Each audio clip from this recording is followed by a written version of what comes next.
Es la catedral más famosa del mundo. Majestuosa, desafiante. Esta maravilla de la arquitectura gótica parecía aspirar a la eternidad. Y sin embargo, era muy frágil.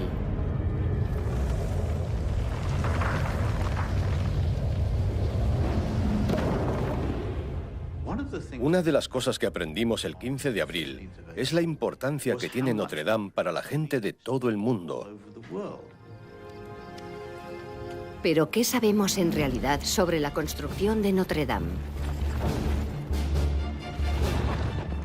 Aunque parezca extraño, la catedral más famosa del mundo sigue rodeada de misterios. ¿Cómo levantaron los constructores de la Edad Media semejante maravilla en una época en la que no había carretillas y solo con herramientas básicas? Pongámonos en la piel de aquellos constructores medievales. Era demasiado ambicioso. ¿Qué experimentos hicieron posible una innovación técnica tan revolucionaria? Trabajaron con la tecnología más avanzada. Arbotantes de 15 metros de largo, rosetones colosales, los más grandes de la época. Son el elemento más complejo de la arquitectura que podamos imaginar. Es una reinvención de la arquitectura en piedra. Para entender los secretos de Notre Dame, debemos acompañarla en sus 8 siglos de calamidades. De no haber hecho nada, la catedral no seguiría en pie. ¿Qué le deben los constructores a Víctor Hugo? Cada uno dejó un pedazo de su corazón. También nos detendremos en la titánica labor de reconstrucción que Viollet-le-Duc hizo en el siglo XIX. A Viollet-le-Duc le obsesionaba descubrir la lógica del edificio, como un arqueólogo. Arqueólogos, ingenieros, arquitectos, historiadores... Los mejores especialistas han analizado el edificio. Lo han comparado con otras catedrales y han reproducido las técnicas de los primeros constructores. ¿A qué dificultades se enfrentaron los peones, los canteros o los excavadores? Hemos seguido los pasos de los constructores. Juntos descubriremos sus secretos para entender por qué Notre Dame es la reina de las catedrales.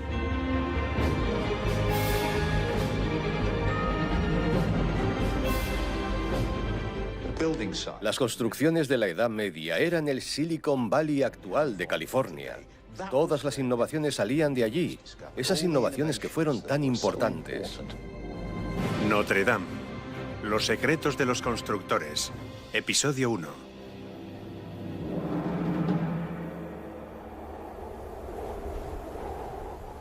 La apasionante historia de los constructores de Notre Dame comenzó a mediados del siglo XII.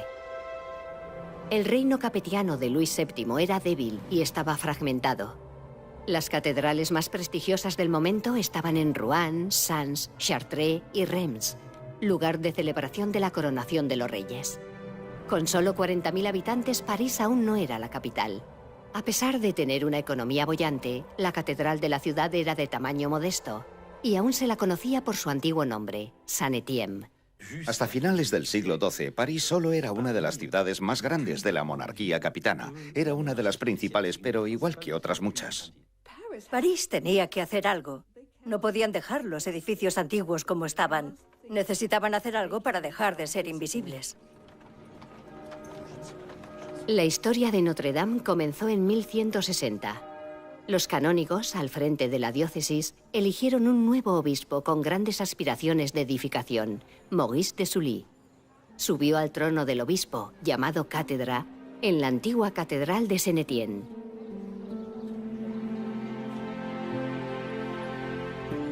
Apenas queda rastro de su extraordinaria figura. El Archivo Nacional de Francia conserva un tesoro de enorme valor, un valioso documento de aquella época. Lo interesante del manuscrito es que aún está sellado y el sello se conserva en excelentes condiciones. El texto indica que es el sello de Maurice, obispo de París. Maurice de Sully fue obispo de París entre 1160 y 1196, un obispado realmente largo, de 36 años. Es él quien toma la iniciativa y decide reconstruir la catedral. Así que realmente fue la figura clave que consiguió poner en marcha este ambicioso proyecto sin precedentes. ¿Por qué lo hizo? Maurice de Sully, de origen humilde, era un hombre de la Iglesia, motivado por la fe. Pero el hombre que puso en marcha este proyecto también era un hombre de poder. Si pensamos en este tipo de cosas como gestos políticos, gestos de aserción e identidad, entenderemos mejor la magnitud de este edificio. Con cúpulas de 33 metros de altura, ¿son las dimensiones de Notre Dame un reflejo de la excesiva ambición del obispo de París? No es fácil apreciar las proporciones, porque desde dentro todo parece armónico y lógico. Pero la realidad es que el edificio es colosal. La longitud de la catedral es de 130 metros. La nave tiene el ancho de un autobús y podría albergar un avión de pasajeros colocado en vertical. Un proyecto de tales dimensiones no era trabajo de un solo hombre, aunque fuera obispo. Una de las fechas más especiales que se han podido constatar es la bendición de la primera piedra, en primavera de 1163. Se produjo en presencia de dos de los hombres más poderosos de la cristiandad, el Papa Alejandro III y el rey Luis VII. Parece que Maurice de Sully trabajó estrechamente con Luis VII. Involucró al rey en el gran evento que era la colocación de la primera piedra y también al Papa, como un encuentro entre Iglesia y Estado. Encomendamos nuestra Iglesia al amparo de la Virgen María, Madre de Cristo. Se llamará la Catedral de Notre Dame, Notre Dame de París. ¿Pero por qué el nombre de Notre Dame? En aquel momento se empezó a extender el culto a la Virgen María. En el siglo XII, la Madre de Cristo se había convertido en una figura esencial en la liturgia, especialmente en París. En este manuscrito, el libro de los juramentos, que es un evangelio, dice que cada nuevo obispo o canónigo debía pronunciar un juramento durante su entronación en Notre Dame. Eso explica, como en esta imagen, el interés por la Virgen con el niño en el trono. Ella es la madre.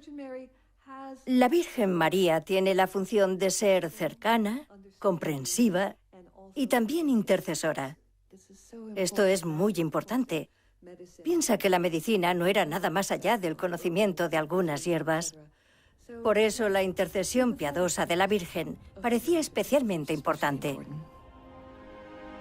La teología no solo fue determinante en la elección del nombre y del estatuario, también estuvo presente durante la construcción. Ya que la vida religiosa no podía detenerse, cada día se celebraban nada menos que 9 servicios. Así que los constructores conservaron el extremo oeste de la Catedral de Saint-Étienne durante la construcción. Todo lo que rodea esta edificación es sagrado. La planta del coro, el transepto y la nave forman una cruz. El coro, que representa a Cristo, está orientado, es decir, apunta hacia Oriente y al Este, para recoger los primeros rayos de luz, que en el catolicismo representan la resurrección de Cristo.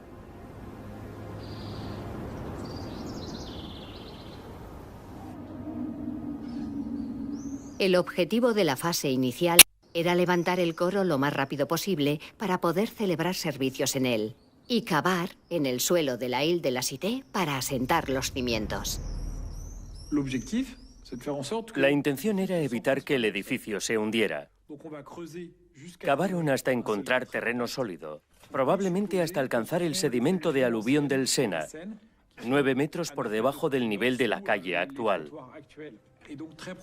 Lo más probable es que cavaran el equivalente a una casa con planta baja y 2 pisos. Una tarea titánica para hacer con picos y cubos.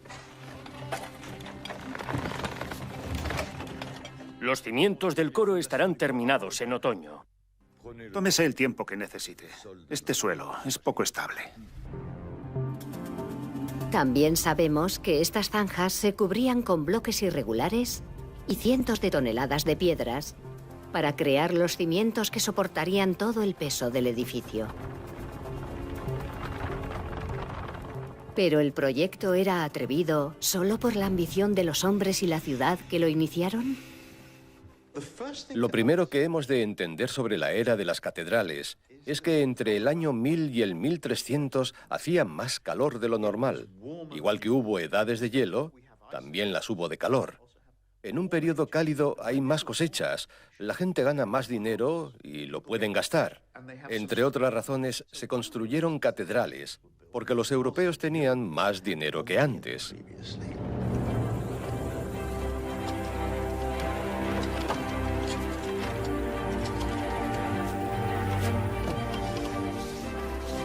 Como consecuencia de esta prosperidad, los bosques se cubrieron de un blanco manto de iglesias, en palabras de un monje del siglo XI.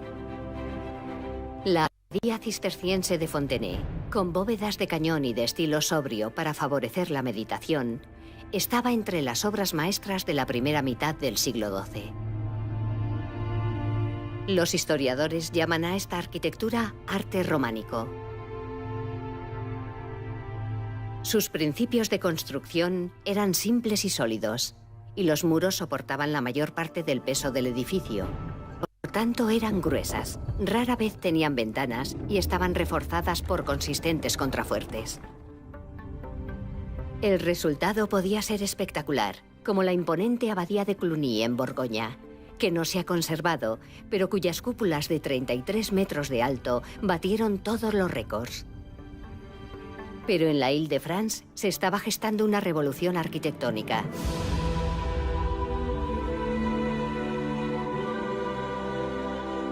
En la década de 1140, el abad Suger mandó reconstruir el coro de la abadía de Saint-Denis. Gracias a las innovaciones técnicas, los muros pudieron sustituirse por grandes ventanales que acentuaban su carácter religioso.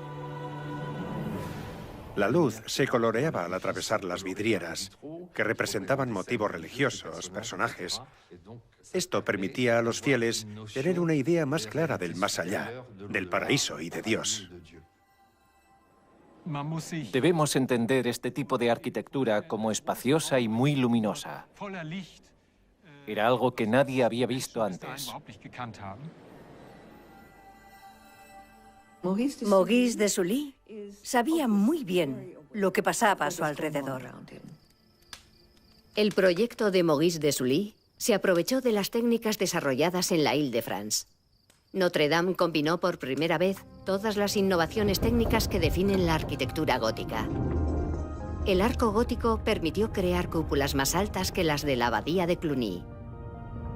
Al distribuir el peso en los pilares, las bóvedas de crucería permitieron instalar enormes ventanales, como los de Saint-Denis. Sus arbotantes, que absorbían el empuje horizontal, habrían de ser los mayores jamás construidos. Notre Dame incluye elementos desarrollados en proyectos anteriores, pero los sobrepasa a todos, porque los lleva a una escala gigantesca. Para mantener en equilibrio una estructura tan esbelta, algunas técnicas han de ser perfectas, como el extraordinario uso de los arbotantes de 15 metros de largo. El carácter desafiante de esta arquitectura aún es visible hoy en día.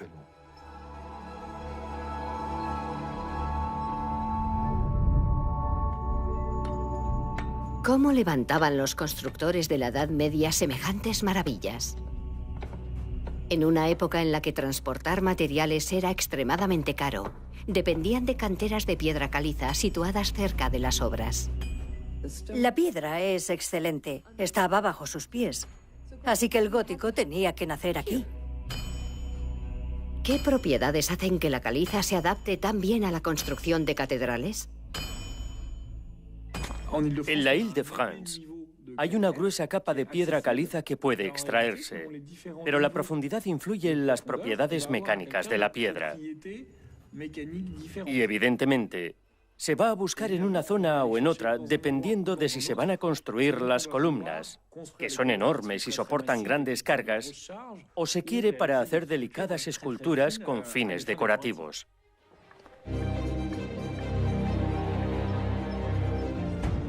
Se estima que, tras 12 años de construcción, el coro ya se alzaba por encima de las viviendas colindantes.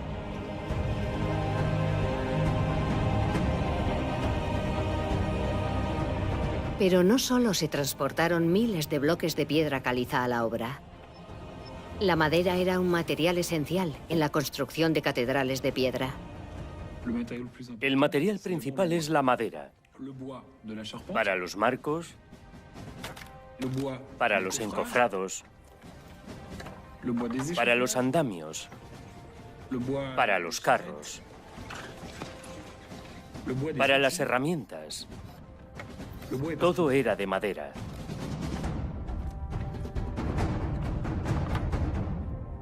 Pero la madera es un material frágil que no sobrevivió a los años. Su uso en construcción genera muchas preguntas. En busca de respuestas, acudimos a una obra en Guédelon, Borgoña, donde un grupo de entusiastas de la arquitectura medieval están construyendo un castillo del siglo XII con técnicas de la época. Este proyecto de arqueología experimental plantea a los artesanos de hoy en día los retos de aquellos de la Edad Media, por lo que arroja luz sobre cómo trabajaban los constructores.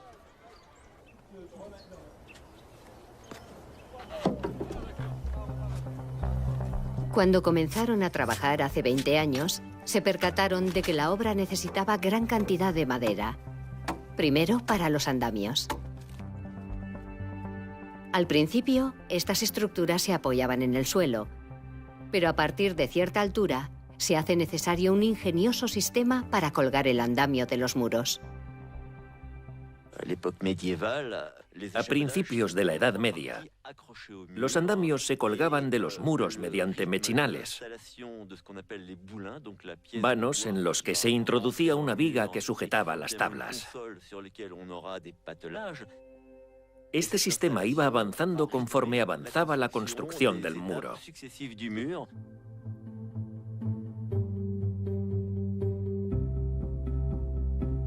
Los mechinales que albergaban las vigas aún son visibles en los muros de Notre Dame. Pero ¿cómo elevaban los bloques de piedra hasta esas alturas? Los constructores crearon mecanismos elevadores para ello. ¿Cómo funcionaban? ¿Qué carga podían soportar? A partir de una ilustración de una Biblia del siglo XIV, el equipo de Guédelon reconstruyó una grúa de rueda doble activada por 2 personas.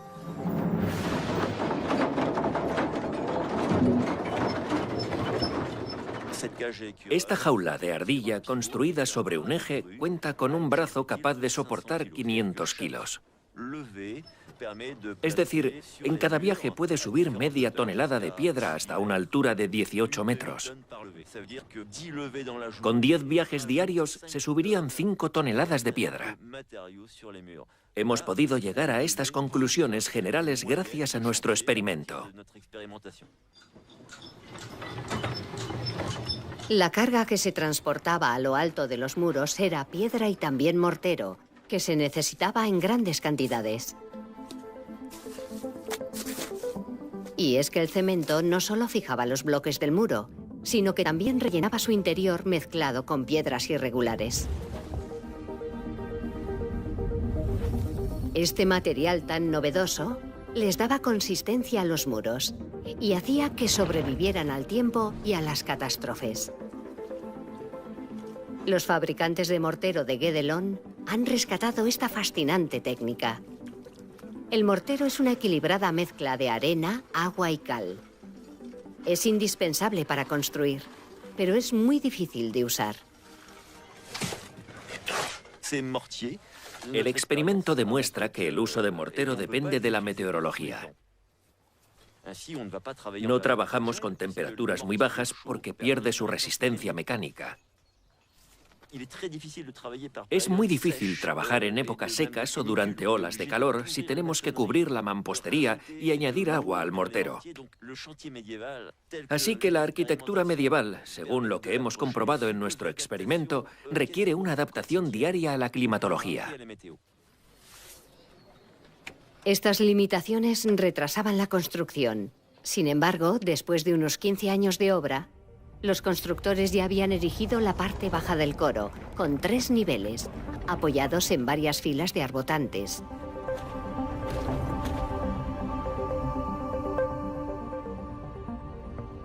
El nivel más alto ya se levantaba 30 metros sobre el nivel del suelo, 10 metros más que los edificios haussmannianos. Y eso que la obra no contaba aún con muchos trabajadores, probablemente solo varias docenas. Eso dependía de la etapa y de la época del año. No solo se trabajaba en la obra, también en las canteras y en los bosques. La construcción depende de un sistema industrial que la hace posible.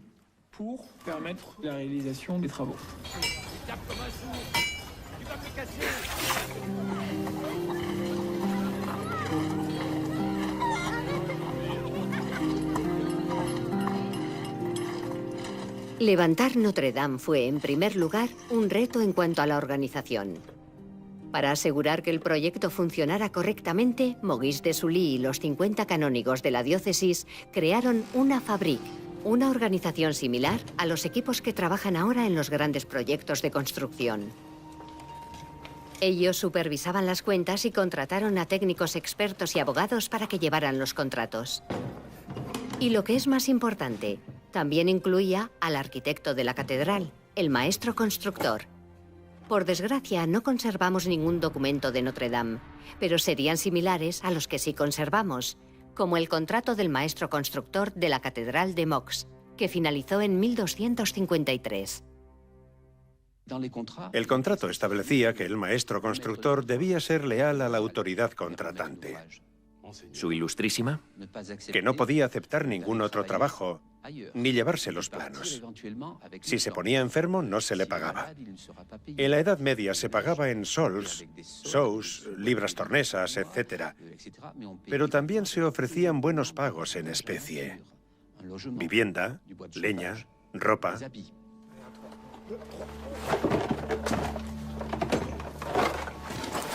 Desconocemos la identidad del primer maestro constructor de Notre Dame, pero sí sabemos que la revolución gótica no fue cosa de eruditos.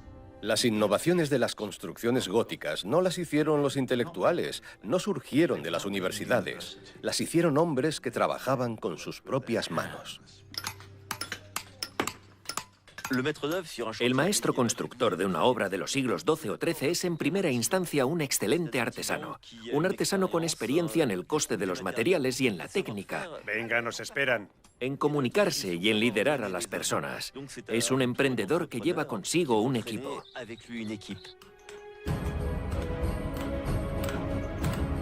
¿Cómo funcionaban las obras?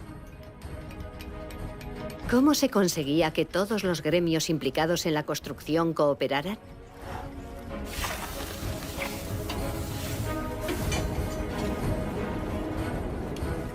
Cada uno de esos gremios tenía sus reglas y se regía por una estructura jerárquica muy precisa, en cuya cabeza estaba el maestro, quien solía tener las herramientas más caras.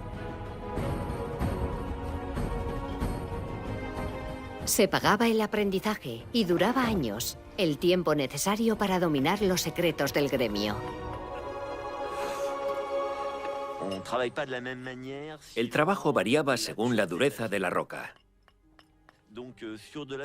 Cuando se trabajaba con una roca dura, el primer paso era marcar los bordes, cincelar y crear una superficie con un granete para después suavizarla. Un único bloque llevaba 1 o 2 días de trabajo, según su tamaño.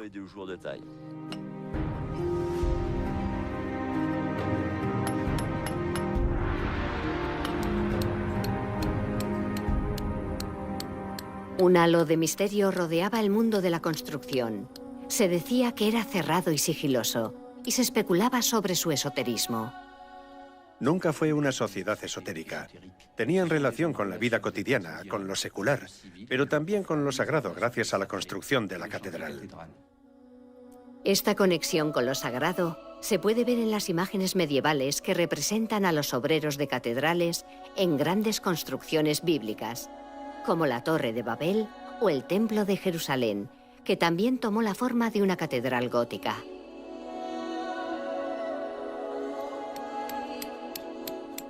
Los símbolos grabados en los bloques son marcas de los obreros, que permitían que sus compañeros o los artesanos identificaran los bloques que habían cortado y así poder cobrar por ellos. Estos trabajos eran públicos, ya que la construcción de la catedral era el fruto del trabajo colectivo, y el intercambio y la experimentación eran primordiales. Se daba una situación que involucraba varias generaciones y donde los jóvenes aprendían de los mayores que tenían más experiencia. Así aparecían nuevas ideas. Los métodos de construcción cambiaban con el tiempo. Tuvo que ser un ambiente extraordinario.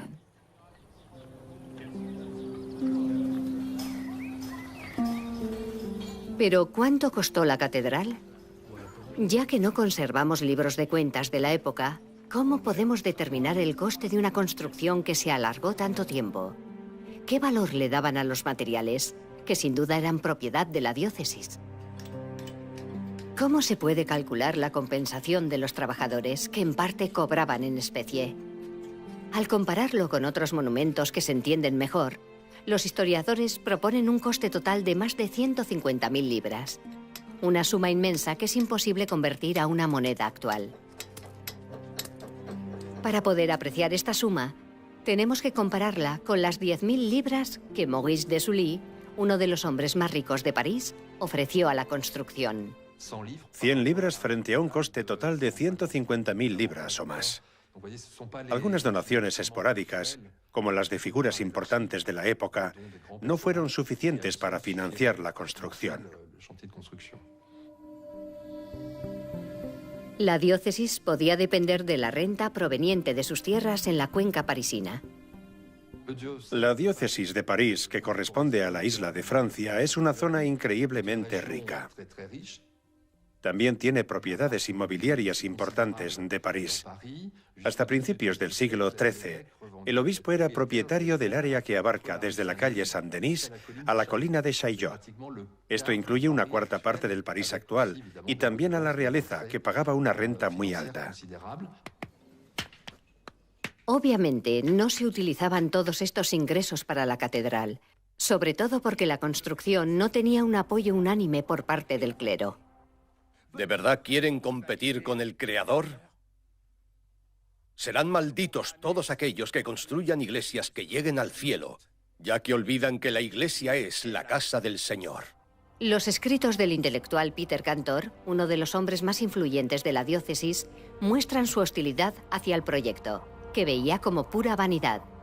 Concretamente, condenaba los métodos empleados por Maurice de Sully para recolectar dinero de los creyentes, ya que el obispo no se limitaba a la venta tradicional de velas. Gracias, padre. Maurice de Sully no se oponía a usar estratagemas para recaudar más fondos. Ofrecía permisos que garantizaban la remisión del castigo a los pecadores a cambio de un pago.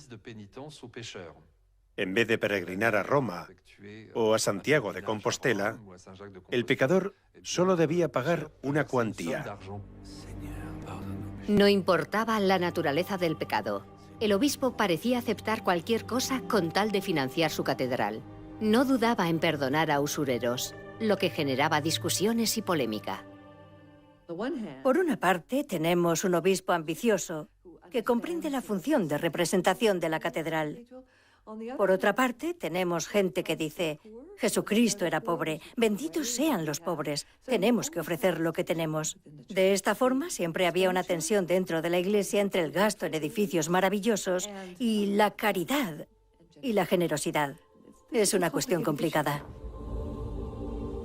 Pero si consideramos las donaciones de la construcción, por muy modestas que fueran, como un acto de piedad, Maurice de Sully no solo ayudó a financiar la catedral, sino que también la convirtió en un proyecto colectivo. Si la catedral suscita tanta fascinación es porque la gente se siente identificada con ella. Eso no significa que ayudaran a construirla, pero sí a financiarla. Creo que esto contribuye a la grandeza de esta clase de monumentos.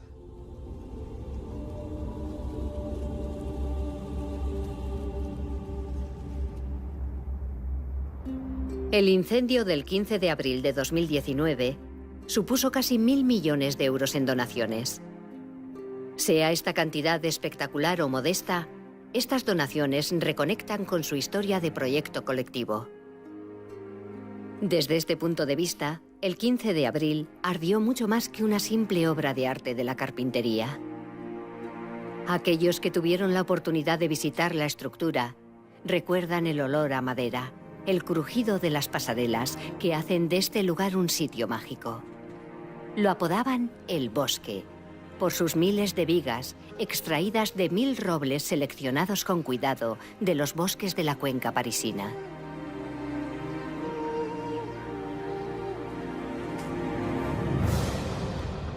La estructura que se encuentra sobre el coro se construyó a principios de la década de 1180, antes de que se instalaran las bóvedas, porque se empleaba para levantar los bloques de piedra.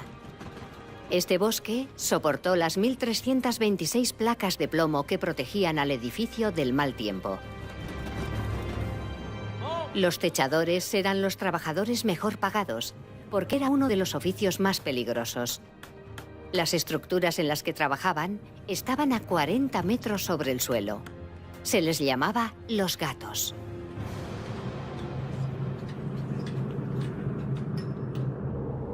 En 1182, tras 20 años de construcción, se consagró por fin el coro. Probablemente se usó una partición temporal de madera o de yeso para aislar el coro, y que la vida religiosa pudiera seguir mientras la construcción continuaba en el transepto y en la nave. Entonces comenzó la segunda fase de la construcción durante el extraordinario reinado del sucesor de Luis VII, Felipe II, que tenía una estrecha relación con Maurice de Sully, había sido rey desde 1180 y había decidido convertir París en su capital. El destino de Notre Dame cambiaría drásticamente. El rey inició la construcción de un muro fortificado que rodeaba el castillo del Louvre, un fuerte formidable. Durante su reinado en Francia se convirtió en la principal potencia europea y la población de París se duplicó. Por este motivo existe una identidad parisina. La muralla ayuda en este aspecto, la catedral también, así como el Palacio Real y la abadía del templo donde guardan los registros financieros. Todos estos escenarios institucionales en la ciudad colaboran en la idea de este es el centro. Así era entonces y así es ahora todavía. En aquella misma época, había una escuela eclesiástica importante que después se unió a la universidad. Venía gente de todas partes. Sabemos que había estudiantes de Alemania, España, Inglaterra. París era, de hecho, en aquella época prácticamente el centro del mundo.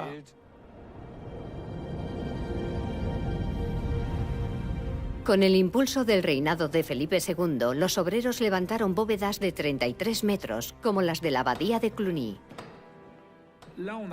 Es uno de los misterios de la construcción de la catedral, porque es el proceso más complejo de todos.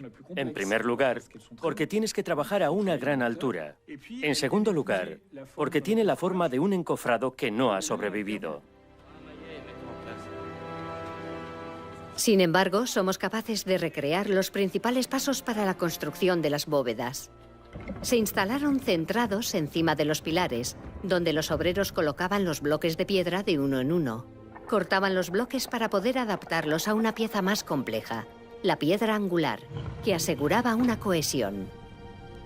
Después, instalaban los bloques que cerraban la bóveda. La magnificencia de las bóvedas de Notre Dame no debe eclipsar su propósito, que era proteger la catedral de un posible incendio fatal de la estructura. El 15 de abril se vieron sometidas a una dura prueba. Cuando el chapitel colapsó y atravesó la bóveda, continuó quemándose a los pies de 2 pilares de la nave. Eso fue lo primero que vi cuando entré. Inmediatamente tuve que reforzar los pilares porque era como azúcar en un platillo con una gota de agua. El pilar podría haber colapsado. Entonces se cayó toda la fachada y con ella la bóveda, el arco arbotante y todo colapsó como un castillo de naipes. Todo porque el fuego cayó en la mampostería. La bóveda más larga estaba en el cruce del transepto y tenía 18 metros de largo. Aunque no resistiera el colapso, las antiguas bóvedas de Notre Dame sostuvieron y protegieron el edificio. Los arquitectos de la Edad Media tenían razón al decir que había que utilizar bóvedas para proteger a la catedral de un incendio en la estructura.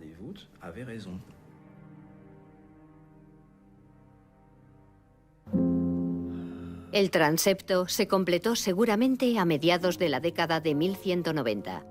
Maurice de Sully, el fundador de la catedral, murió en 1196, tras haber supervisado el proyecto durante más de 30 años.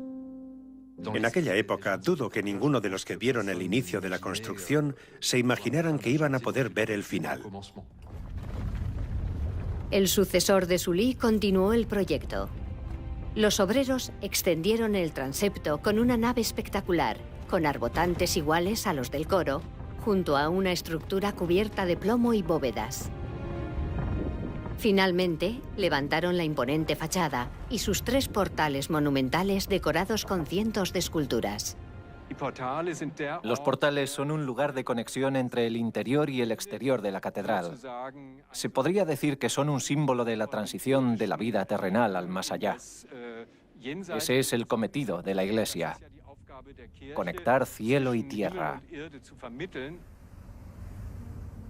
Estas series de portales a veces se llaman Biblias de roca, con temas relacionados con Jesucristo, la Virgen María y los santos, y datan de la época del Papa Gregorio el Magno, a finales del siglo VI, quien promovió la decoración figurativa para un público analfabeto que no tenía acceso al Evangelio ni a la Biblia.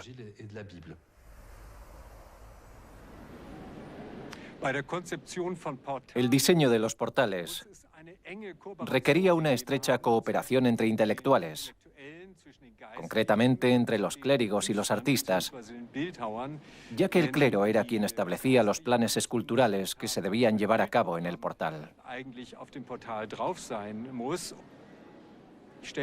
Imagino las discusiones entre ellos como algo del estilo de: no, pon el Cristo un poco más alto, estará más cerca así de la Virgen María y queda mejor. Algo en esa línea. ¿Te parece factible?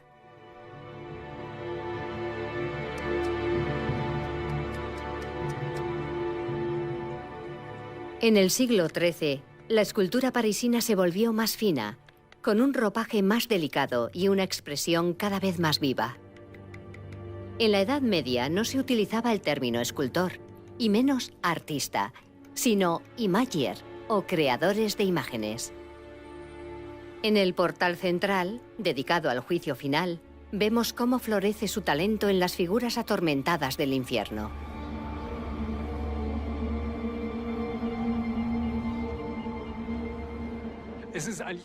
Normalmente, en las representaciones dedicadas al juicio final, los malditos y las víctimas siempre son más interesantes, ya que son representaciones del infierno. Los buenos son aburridos, porque no tienen nada de particular. Han sido purificados del mal, lo que les otorga individualidad. Por eso preferimos mirar a los malditos que han sido condenados al infierno.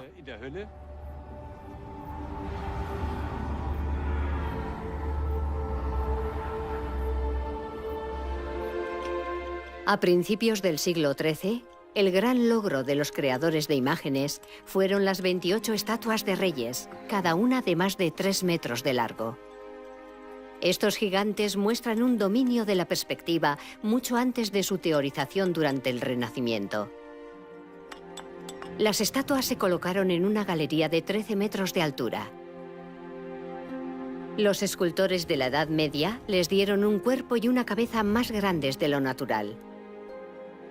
No obstante, vistos desde el suelo, las estatuas parecen tener unas proporciones adecuadas. Yo no lo llamaría perspectiva en un sentido técnico, pero desde luego muestra una comprensión empírica de la apariencia de las cosas vistas desde cierto ángulo. Las estatuas de los reyes en la galería están a una altura de 12 metros. Los fieles que visitaban la catedral durante la Edad Media no tenían mucho sitio para verlo bien.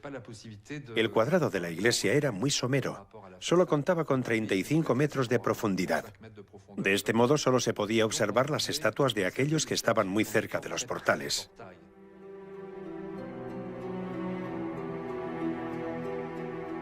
Las estatuas de los reyes que hoy adornan la fachada fueron diseñados por Viollet-le-Duc durante el siglo XIX. Los restos de las estatuas originales se encuentran en el Museo Cluny. ¿Qué representaban estas estatuas exactamente? ¿Reyes de la dinastía de los Capeto? ¿Reyes del Antiguo Testamento? Los expertos no se ponen de acuerdo.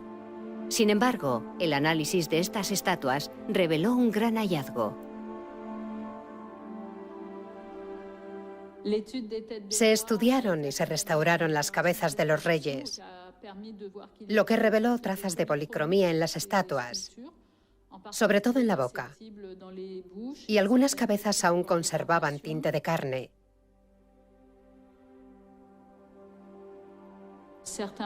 Algunos reyes conservaban la mirada. Aunque no se esculpieron las pupilas, sino que se representaron mediante policromía, que ha conseguido sobrevivir en parte. Hemos analizado la fachada oeste y hemos encontrado color por todas partes, lo que significa que la catedral tenía varios colores.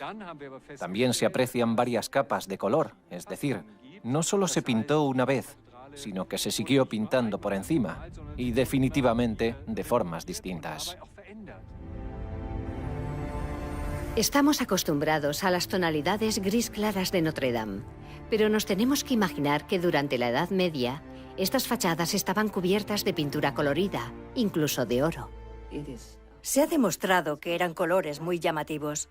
Rojo claro, amarillo claro, verde claro. Nos choca bastante porque estamos acostumbrados a una apariencia mucho más monocromática.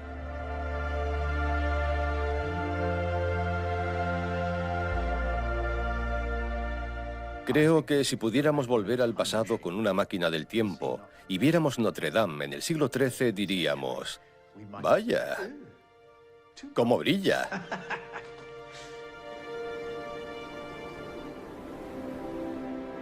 La desaparición de las pinturas y de las imprimaciones nos recuerda el calvario que pasó el monumento y sus trabajadores. La construcción de una catedral está sujeta a una serie de sucesos impredecibles.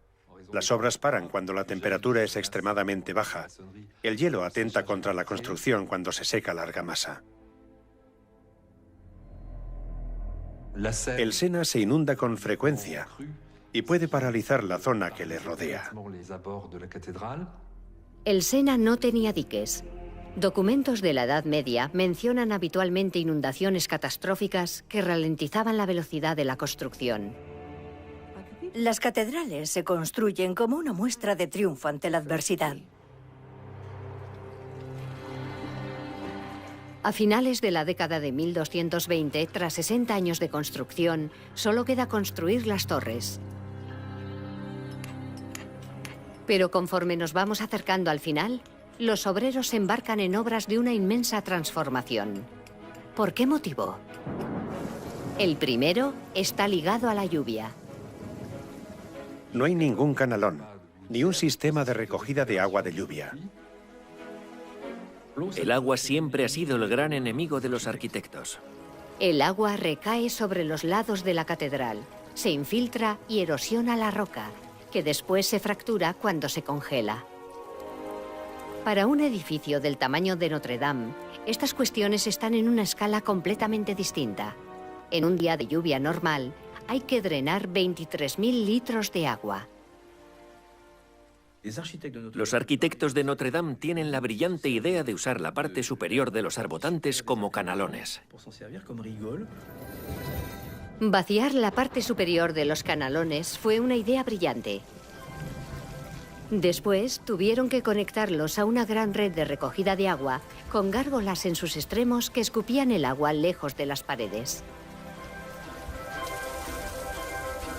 Este efectivo sistema de drenaje, restaurado por Viollet-le-Duc y vigente en la actualidad, sigue funcionando.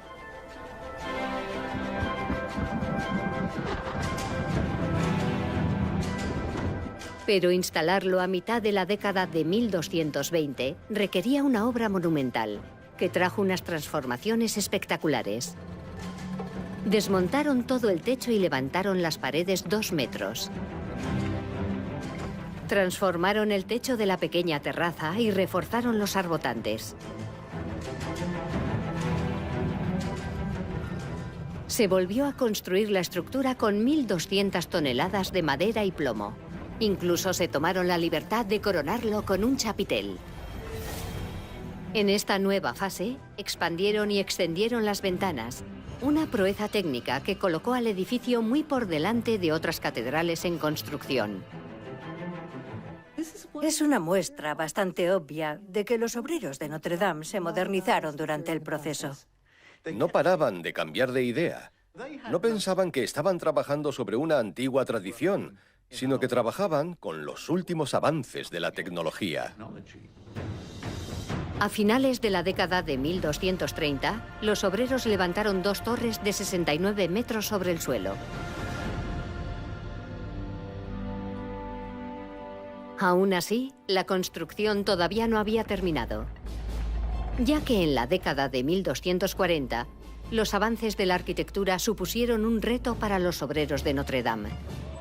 Desplegaron nuevas obras para que su catedral superara a todas las demás.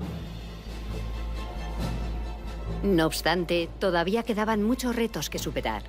La ira de la historia, la erosión del tiempo. A mediados del siglo XIII, la aventura de los obreros solo acababa de empezar.